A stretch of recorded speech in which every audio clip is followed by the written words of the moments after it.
সবাই জানেন 1000 কোটি টাকা, সম্ভবত 1000 কোটি টাকা আমাদের বাংলাদেশের যিনি প্রধান উপদেষ্টা তিনি ইসরায়েলকে সহযোগিতা দেয়।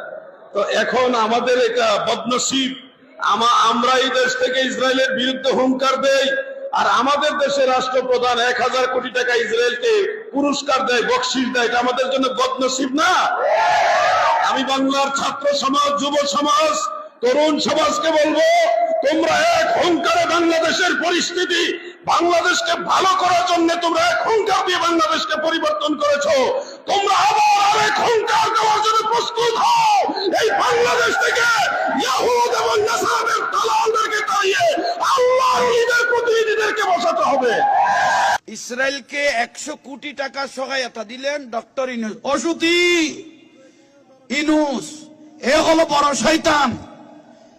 এই গ্রামীণ ব্যাংকের টাকা লইরে অনেক স্বামীর গছ ছাড়া ওই দিয়ে এরকম অনেক বউ আছে, ঠিক না? এই সুতি ইনুসকে আমি বলতেছি, আমার মনে হয় তার জন্মেরও সমস্যা আছে।